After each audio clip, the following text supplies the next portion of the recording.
The Old Testament's primeval history recorded in the opening chapters of Genesis gets dark pretty fast. Adam and Eve have two sons, Cain and Abel, and a serious case of sibling rivalry turns into fratricide. Cain murders Abel. And a very anthropomorphic character of God comes calling, and he says to Cain, "Where is your brother Abel?" And Cain replies defiantly with a question that has literally echoed down through the centuries. Am I my brother's keeper? I'd be surprised if there's ever been a sermon written on this text from the 4th chapter of Genesis over the past 2,500 years that answered this question in the negative. The resounding response is actually so obvious, it isn't even stated in the biblical text. Yes, yes, you are your brother's keeper. But the language of the church and the synagogue are often in denial of the language of the marketplace. Seriously, to what degree is our neighbor, our sister, our brother, or worse yet, some stranger on the other side of town, to what degree are they my problem? Especially in our post-agrarian society, even more now in our socially isolating pandemic social order, in which we focus on making sure that I have enough toilet paper, I have enough hand sanitizer, I've got some ground beef, I've got enough gasoline for ourselves before we give a moment's consideration to anybody else. Am I my brother's keeper? To what degree is my sister my problem? The most famous passage of Scripture that isn't in the Bible is the Lord helps those who help themselves. Especially in our American form of liberty and independence, we frequently insist upon a very, very strict, I got mine, solve your own problems. We've seen this now for more than a decade in our discussion about health insurance, especially in the coverage of pre-existing conditions. If an insurance company is required to provide medical coverage for pre-existing conditions, then the health care cost for people who are healthier goes up.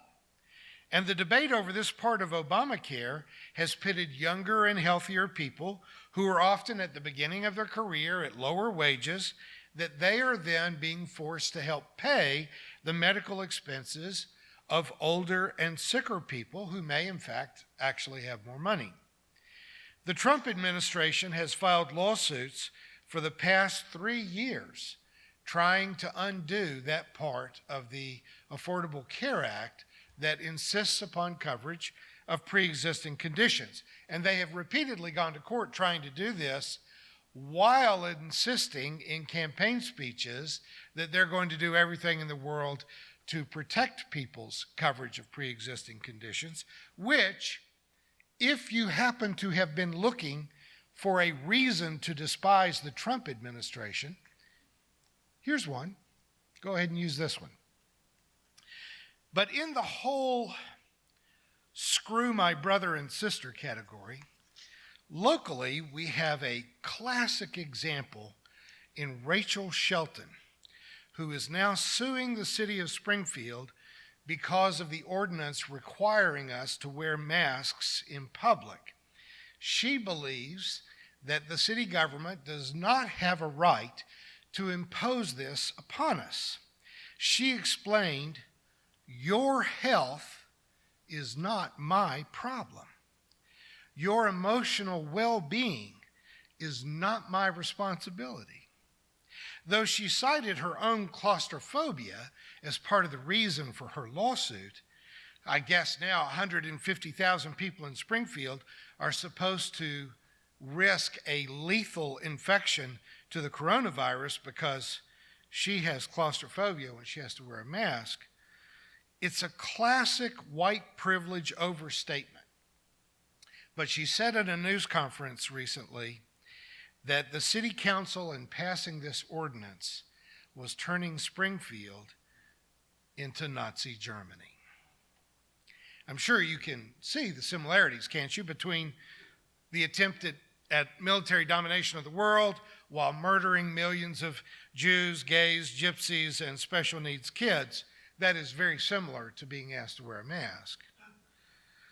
She actually has had the temerity to put up a GoFundMe site asking for donations made out to her personally for her legal fight against this Nazi move on the part of the city. But what really galls me about all of this is that Rachel Shelton says that she is a minister. It is because of ministers like this that when I have to travel on an airplane and the person sitting next to me asks me what I do, I tell them that I'm a philosophy professor because I don't want to be associated with this. Now, I don't believe that anyone should call anyone Karen because it comes a little bit too close to being just a new racial stereotype. Besides, there are people who are named Karen, and I think they'd probably like to have their name back. But Rachel makes me understand why people came up with the term Karen. Rachel sees herself as an exemplary Christian while failing to get the answer right to the Bible's first question. Am I my brother's keeper? Clearly, she doesn't want to be. She is willing to fight for her right to be socially irresponsible and to publicly engage in depraved indifference towards her sisters and brothers, and yet she still wants to be the church lady. All of which is complicated for me by the fact that her legal counsel is our former city council member, Christy Fulnecki, who literally, go ahead, who literally embodies almost everything that generally makes people hate lawyers and right-wing Republicans. So I don't know about you all, do as you wish, but I'm not donating to the GoFundMe fund. We took our wisdom lesson today from a story about the famous anthropologist, Margaret Mead, who told a class that the earliest sign of human civilization was tethered to them having found a femur that had belonged to a man about 15,000 years ago. He had broken his leg and had survived long enough for it to heal. In nature, if you break the largest bone in your leg, you can't run from danger, you can't hunt, you can't go for water. And so in the animal kingdom, and among our human ancestors prior to this point, a broken femur means you die. The evolutionary turn towards humanity was when tribal humans were able to move beyond the biological instinct to care for vulnerable babies, but to also apply that compassion to the sick and the elderly of their tribe. Now, if Donald Trump had been around 15,000 years ago and saw this caveman with a broken leg, he would have said, that's a pre-existing condition, and we don't cover that. Which, if Margaret Mead is correct in her anthropological assessment that caring for the man with a broken leg was a sign of humanity, not being willing to care for a man with a pre-existing condition might therefore indicate that our president is somehow less than human. And that assumption matches our previous evidence, right? We had pretty well reached that conclusion before, but that's not what we're here to talk about today. What we are here to talk about today is this crucial moment in ancient history when our pre-human ancestors stopped to consider taking on the challenge of caring about another member of the tribe who could no longer care for himself. This point of reflection, when horror and fear are conquered by something else, when a primitive mind moves beyond sympathy, beyond empathy, to compassion, a level of compassion that involves being willing to make sacrifices for another person. I'm going to have to carry this guy to safety. I'm going to have to bring him food and water. In fact, this case, I can say that when this caveman looked at this injured member of his tribe, that was when the injured individual became a person. When someone decided that he was worth the risk, he was worth the sacrifice, the effort to take care of him, in the hope that he would walk again, since he had never seen anybody else break their leg and walk again, but he wanted him to have a chance. It is a choice. You can see the wounded man as other, or see him as being one of us. Maybe even see that if I had been the one to jump off the ledge, I might be the one with a broken leg. I might be the one lying on the forest floor, faced with the prospect of becoming saber-tooth food by sunset. It is in this very ancient impulse to do unto others what you would have them to do unto you. That's where we find our humanity. But here's the problem. The work of evolution is not a singular event. It doesn't just happen once. It's not that this caveman 15,000 years ago had a dawning realization, and forever since, human civilization has been aware that, yes, we are our brother's keeper. One moment in history, we realize that our sister's problems are our problems, and then 15,000 years later, that old reptilian brain just above your spinal column, it's still down there.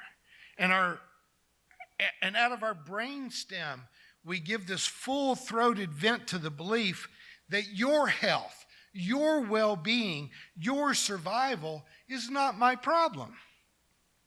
And I don't mean to exploit Rachel, because it isn't just her. Some days, it's all of us. Every day, it's some of us. What I'm reminding you of is that you have to choose to evolve. Because if you don't, that reptilian brain will ask you to take a giant step backwards. And we have very persuasive language about it. I mean, I was trained in this, in doing counseling, to be able to tell people you've got to have appropriate boundaries. You don't want to become enablers. We've got to tend our own garden. You be you, I'll be me. And there's a lot of truth behind all of that.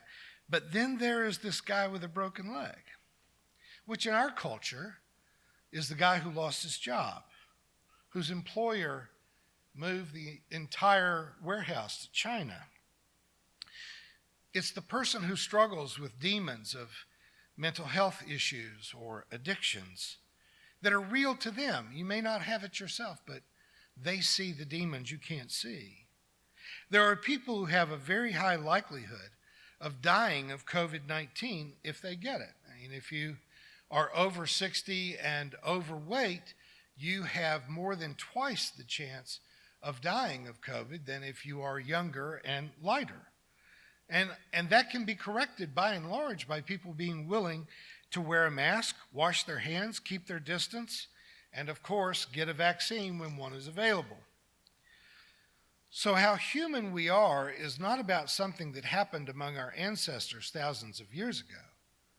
How human you are, how human I am, is a matter of the sum total of the choices that we make over the days of our lives.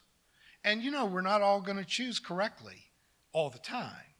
We get it right sometimes, we get it wrong sometimes. And sometimes, especially now, we're just too tired. We're too tired to do the right thing, even when the right thing is obvious sometimes. We just can't bring ourselves to do it. Still, I love this bit of wisdom from The Solitude of Walden Pond. Henry David Thoreau wrote, "I know of no more encouraging fact than the unquestionable ability of a man to elevate himself by conscious endeavor. Ms. Shelton, in spite of her protestations of faith, is simply reacting out of fear.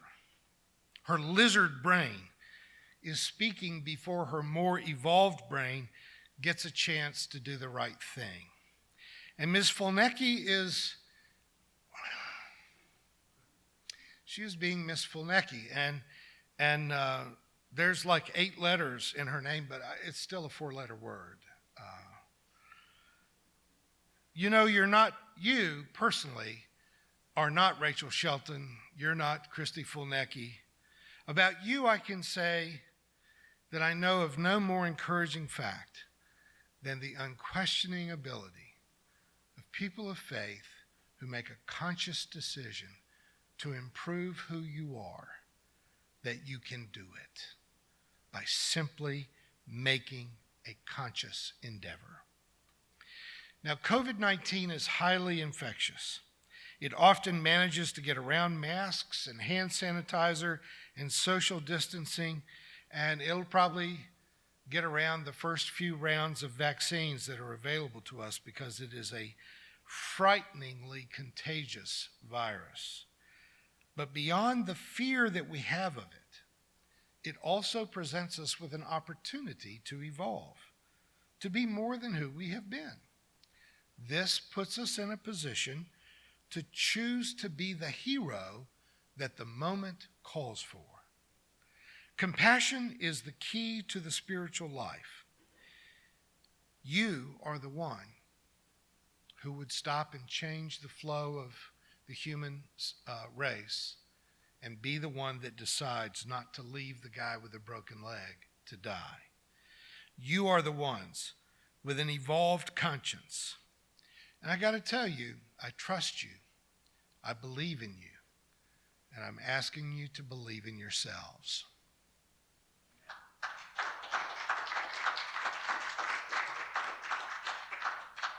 Thank you for watching our videos. We are entirely dependent on the donations of our listeners and members. We hope that you find this content to be important enough to help us to keep offering these videos to the public at no charge by becoming a regular contributor. Please click on the donate button on our website at www.spfccc.org. Thank you for your support of progressive religious programming.